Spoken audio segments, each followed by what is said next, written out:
once.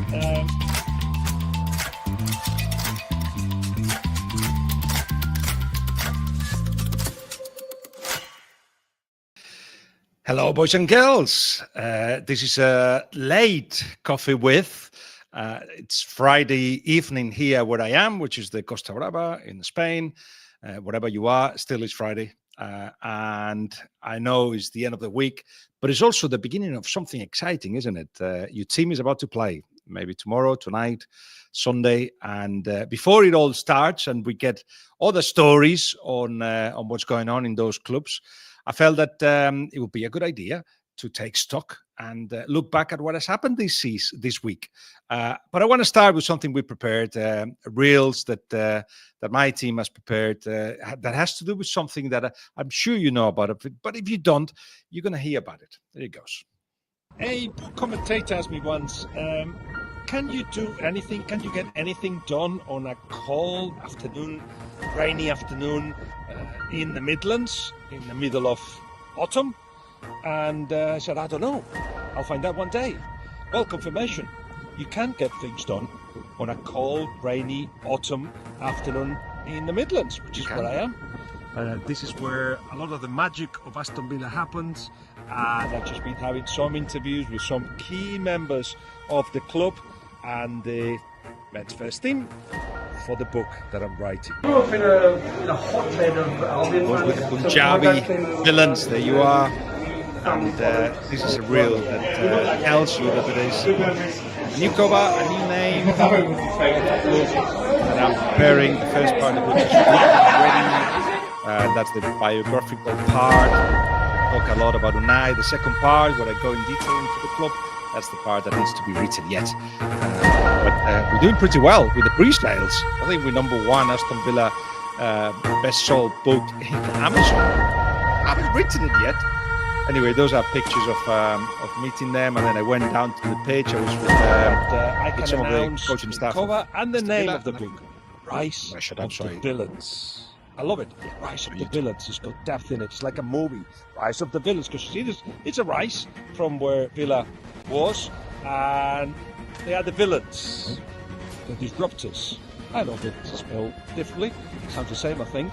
They are villains. They are disruptors. At all levels, financially, sportingly as well, they're trying to break barriers, and that's what the book is about. Rise of the Villans. That's the book that you need to get. It'll be out at the end of August. Hopefully, finished it. I think I would have. End of August. Yes. I bet you better do. You better finish it, because there is a deadline, and the deadline is the 1st of June. I think I'll be fine. In fact, as I said, half of it is already done. So, if I'm not going to plug my own stuff in my own show, when am I going to do it? So there it is, The Rise of the Villans. It's out there for pre-sale if you want it. And what a, every week there's a new story to tell about Aston Villa. What a wonderful performance against Bruges. Yes, I know Bruges dominated certain parts. They had chances as well. But football gives you always a second chance. Tyrone Mings with his assist, and that save of the line, stretching in a way that I've never seen a player stretch before, suggests that football has, giving back a little bit, the hurt that took from him in the first leg with that massive mistake, which is analysed at the book, because the interesting thing is the reaction of Unai Emery after that mistake against Bruges when he picked the ball with his hands. It was fascinating, the reaction of Unai. He never blames anybody. That's a clue of what he did next. Why don't we stay in the Champions League? And I went to watch at the Santiago Bernabéu Real Madrid Atletico Madrid, and what a game that was as well. It was 3 games in one. First, out of nowhere, when the game hadn't settled yet, Rodrigo scores. And then Atletico Madrid, interestingly enough, went like, okay, we considered, not a problem. This was always, could be expected. They have quality.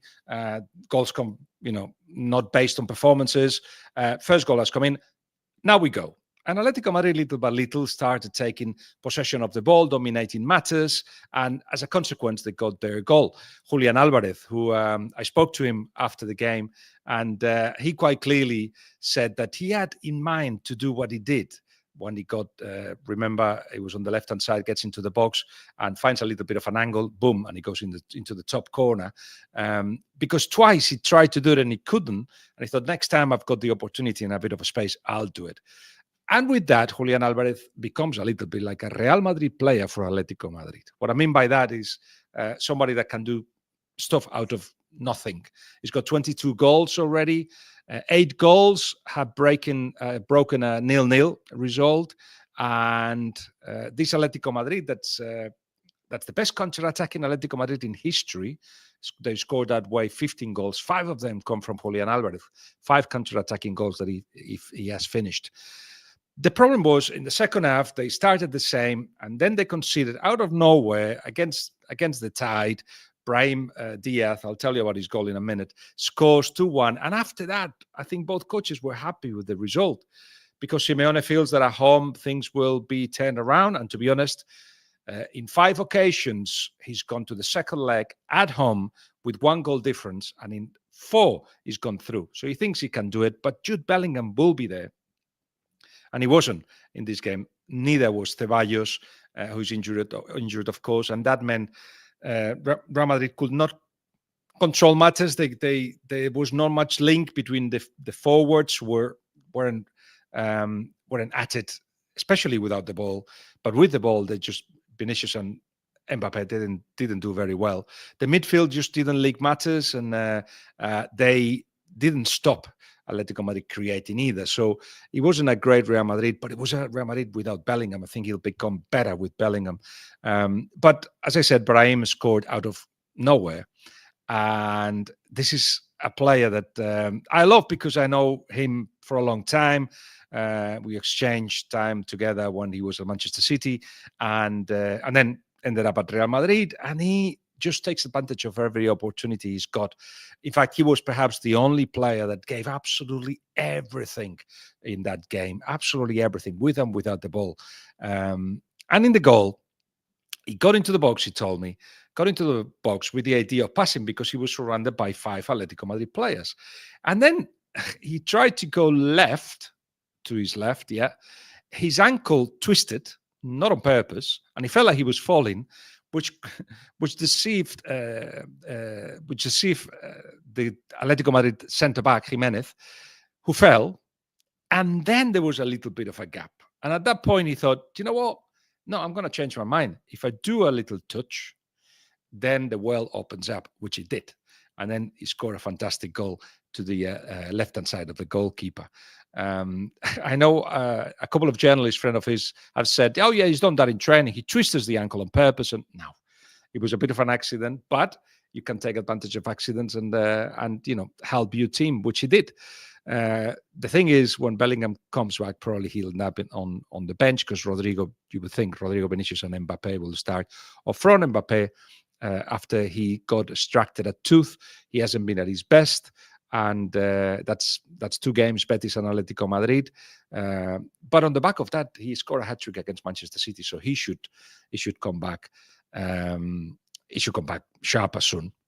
Now let's do Barcelona, and just a quick touch on the return of Neymar to Barcelona. Let me just say very briefly on the Benfica game that what a performance that was as well for Hansi Flick team. That's why Neymar doesn't shoot in that team, because everybody worked really, really hard. When Cubarsí got sent off after 20 minutes, it was a matter of defending deep. This is key, because who was the man of the match? Even though it was given to Pedri, Pedri handed it over in the changing room to Chesney, because Chesney was absolutely fantastic. 8 saves he made, started with one in the second 18, which could have taken the game in a different direction. But saved Barcelona there and saved Barcelona 7 other times. Why was it so comfortable or enjoying what was happening? Partly because Barcelona defended very deep. He's not very comfortable when there is so much space in front of him and he's got to come out of the 6-yard box. But he did very, very well. That's why Hansi Flick knew that as soon as he was fit, he was going to be the number 1 ahead of Iñaki Peña. It doesn't matter how well Iñaki Peña did. There's a risk in that. The first few games, you could see that there were mistakes. In fact, against Benfica, Chesney conceded 4 goals and provoked a penalty. But Hansi Flick thought, no, I've got a plan. He's my man. And yes, I think he's going to help Barcelona go to the next round. And Rafinha was the other one who was outstanding, already talked about as a Ballon d'Or contender. And he's absolutely right that that's the case. Double figures in assists and goals. He's taken advantage of the system, the style of Barcelona, which is very direct, but also the freedom that he gets playing in between the lines, playing left-hand side, and especially being a leader. He's a captain, and he's got the confidence of the coach. What a perfect cocktail for him. And that's why Neymar doesn't suit Barcelona at all. But Neymar has tried to come back to Barcelona a few times, starting with 2 months after leaving Barcelona. He rang back and said, "Can I come back?" And he's like, "Man, there's been an exchange of a lot of money here." No. And he's tried since.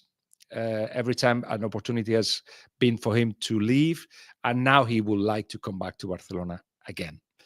But Barcelona have got no intention for that to happen. Deco has played down the chances of resigning Neymar, saying that it's not the moment for the club to be thinking about bringing the Brazilian forward back. He's joined the national side, and it's good that he's going to get some recognition for the effort he's making to go back to his best. But the number one figure of that national side now is not Neymar, it's Rafinha. And Rafinha proposes a different brand of football, one that is more direct and that is hardworking. And I don't know if Neymar doesn't suit Barcelona. I don't know if it suits Brazil. The last thing on Neymar, the moment where he decided to leave Barcelona, and I explained that in the Messi book, is on the PSG. The PSG knockout, that famous 6-1 against PSG in the second leg of the Champions League, last 16, I think it was, where he scored twice and gave the assist for the last goal. But the picture was Messi standing on a publicity board with his arms raised like this. And great picture it was. But the man of the match, the one that everybody should have been talking about, was Neymar. And he realized then that he wasn't going to get the Ballon d'Or that he desired at Barcelona. He needed to be somewhere else as number one. And that day he decided to leave Barcelona. Not the greatest of decisions. Talking of Barcelona stars, we touched on Messi. How about if we deal quickly with the future of Lamine Yamal? Quickly, I'm saying because there is not much of a story. So 2 years ago, he renewed his contract until 2026, and he earns 3 million euros, which is nothing. And of course, since then, he's moved to an agency called Gestifute, run by Jorge Mendes. Jorge Mendes himself, who met Deco and the chairman Laporta in Lisbon before the Benfica game, said to the journalists that were waiting for some words from them that Lamine is going nowhere. Deco is saying, why would he go anywhere? But anyway, Lamine doesn't want to go anywhere. He's got €1 billion buyout clause. I don't think they'll touch that. Maybe they will. In any case, it'll be a massive buyout clause, and the renewal to his contract will happen pretty soon. He wants to stay. He's happy to stay. Still 17, remember, with a lot to show. It was interesting that he was replaced against Benfica, and he was unhappy about it. But sometimes he's got to be reminded that there is a job to do, and he wasn't tracking back. And because he wasn't as much as he should have, more chances of Benfica were created, and Barcelona will play with 10 men. So there was a tiredness from Lamine that Hansi Flick recognized, and he was replaced. But Lamine wasn't happy. In any case, he has been a key figure of Barcelona, of course. I would say the player of the tournament of the season for them has been Rafinha, but Lamine has got something special, and he's going to be at Barcelona for a long, long, long time. Did you watch the PSG game against Liverpool? What a fixture that was. Gareth Batty saying, did you catch the Liverpool win over PSG? How did that end? 1-0 and to Liverpool at that. Football. I did watch it. I did watch it live. Yes, that was the one I watched live on Wednesday. And it was a fantastic performance from PSG. I remember Luis Enrique saying, with Mbappe will be better, and people laughed. And I knew what he meant. Everybody was going to take more responsibility. Everybody will have a role to play with and without the ball. And everybody will recognize that the leader was the manager for the first time, perhaps in the recent history of PSG. The leader is the manager, and everybody has to do what the manager says. Otherwise, case Dembele, he will leave him out, which he did. Dembele was pushed in the summer by Luis Enrique and his coaching staff, saying, you know, that if we do collectively well and you convert the chances that you're missing, and you become egotistical, go for it. Just while you're in the box, do whatever you want. Score as many as you want. If you do that, Ballon d'Or is a possibility. And basically, he put that in his head. He was given more responsibility. He's now a leader. Oh, sorry. And he started scoring the goals, becoming a candidate to the Ballon d'Or, no doubt about it. And against Liverpool, they had a great performance of a team that has got, they all think the same. And they did that disrupting, counter-pressing. As soon as they lost the ball, boom, they were at Liverpool. So they played the Liverpool game. And Liverpool couldn't get out of that pressure. Not just that, they were attacking in so many ways, switching play constantly in a high tempo. It was absolutely wonderful. But that's football. It's what happens sometimes. Completely difficult to explain. But I tell you something, they're going to do exactly the same in Anfield. Exactly the same. So it'll be interesting how much Anfield, the stands, the fans can help. But they want to dominate. They want to keep the ball. They want to keep attacking. And this tie is definitely not over. It was fantastic to see what Luis Enrique has done with that side. What next? PSG played had a bad result, but played in the Champions League. And in the stands, it was the latest signing, Lucas Perez. You must remember him as an Arsenal player. He was at Depor recently as well. Was at Cadiz and etc. And he left Depor, having gone from Cadiz in the first division to Depor, Deportivo La Coruña, in the third tier of Spanish football because he loved the club. And he had to pay himself about 400,000 euros to get his contract rescinded from Cadiz. He paid that from his own pocket because he wanted to go to Deportivo. But once there, even though the team went up, there was a little bit of aggro division with some members of the board, and he felt that he wasn't wanted. And at 36, he decided to leave Depor. And he did that. And he was interviewed because he wanted to explain what had happened. And he started explaining another story, which every time he mentions it, just brings him tears into his eyes, because he was abandoned by his parents when he was 2.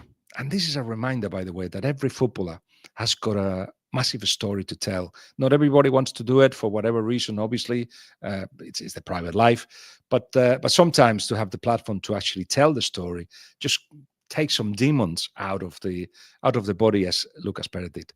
So yeah, his parents abandoned him when he was 2. When his grandparents found out about it, they adopted him, and parents had disappeared from his life until he started making money. And then first his mom when he went to Arsenal, and then his dad recently as well. They reappeared, and they went to court. They went to a judge to demand maintenance from their son. And obviously, having been abandoned, that's not what he wanted to do. But what a story he's been carrying. And football to him was the place to escape from, imagine, the feelings that bring to be abandoned by your parents. He had said no to PSV 6 months ago, maybe even less in the summer. But when basically the situation with Depor became a place where he had to leave, then PSV was rang again and said, yeah, you're free, come over. So he still wants to show his worth, and he still wants to perhaps, I don't know, hide in football or live in football world. He's 36, 37, and not a lot left in his career, but you can tell that football has meant a lot to him. By the way, I haven't said it, but if you got a question, just put it across. There's a question on Arsenal United, for instance. If you want to put it on, let's see what that is. Kemp Face on. Your thoughts on the big United Arsenal clash this weekend? United look terrible, and logic suggests it'll be one-way traffic. It's an enigma, isn't it? Manchester United. I know Ruben Amorim. I spoke to him before coming to England. I know what he is about. He's got an idea of doing things. He needs the squad to do it with. that is so easy to see. Meanwhile, they showed against Real Sociedad that they had an idea of how to play Real Sociedad in midweek, for instance. And even though they didn't win, they deployed that idea well. So that suggests to me that players are listening to the manager. It's just that the manager hasn't got everything he requires. On the other side, I spoke quickly to Mikel Arteta about the game at the weekend. Midweek in the Champions League. I thought you didn't have goal scorers, and he said something like, "Football surprises you every single day." It was a collective effort that was from Arsenal. Yes, they are at a different level than Manchester United. You don't need to look at the table. I'm not sure it'd be one-way traffic, because Arsenal are sometimes very capable of deceiving you by allowing the rival to take possession, especially when they're away, and that may happen. But Arsenal are favourites, and Arsenal perhaps will kill Manchester United in the counter. I'm just looking forward to see what Ruben Amorim, with a pre-season in his locker with new players, can do with Manchester United. And I can see United in 1-2 years added to the top 6-7 now with Aston Villa, top 8, fighting for titles. I think he will do that, but he's trying to do everything at the same time. Change the culture, change the squad, change the expectations, change the vision that the fans have got of our manager. He's just a guy trying to help. He's not the messiah. A lot of things happening at the same time, and I'm not sure everybody's able to process all of that at the same time either. But what's interesting is that, forget the social media, on the ground, when I go to the games, I see fans still very unhappy, but patient with Ruben Amorim, and I'm glad that that's the way. There's another question on that has to do with both Spain and England. Gypsy King 88 says, Klopp to Real Madrid next year? No. Jurgen Klopp is not going to manage again. If he manages, will be a national side, perhaps. Germany, who knows? But no. I remember talking to him about 2.5 years ago, and he was already saying, you know what? The energy I require for something like this, it's something I don't have anymore. It's abandoning me. I don't have that strength. This is 2 years before he actually left, and he doesn't want to do the managing anymore. I think the doubts towards the coaching staff of Real Madrid come from inside. They think that perhaps Camavinga hasn't made a jump. Yes, that's true. Tchouaméni is not the player that they thought he was. Perhaps there's been injuries. Yes, sure. Mbappé will require a time of adaptation. But they also feel that Real Madrid has lacked structure, alternatives, collective alternatives in certain games against Atletico Madrid, against Betis, against Espanyol, games that they either lost or performed badly. And they put the finger of blame into Ancelotti. And they do that to put him under pressure.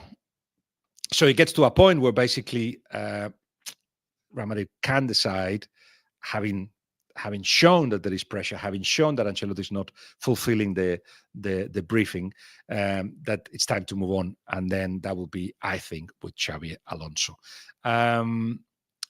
So we're almost finishing, 23 minutes already. These are the things that I wanted to tell you. There's a question on Facebook. We can put that up just before we say goodbye. What are the chances of Man United winning the Europa League? Only team unbeaten in Europe.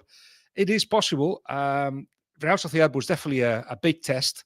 And for what I saw of it, I didn't see the full game. I plan to do that during the weekend. More football. What I see was that Real Sociedad perhaps deserved more in certain phases, but that Manchester United reacted well to everything that happened in the pitch. So they have a possibility of doing so. They don't have the obligation to do so either, but they're in the last stages. So yeah, at that point, everything is possible.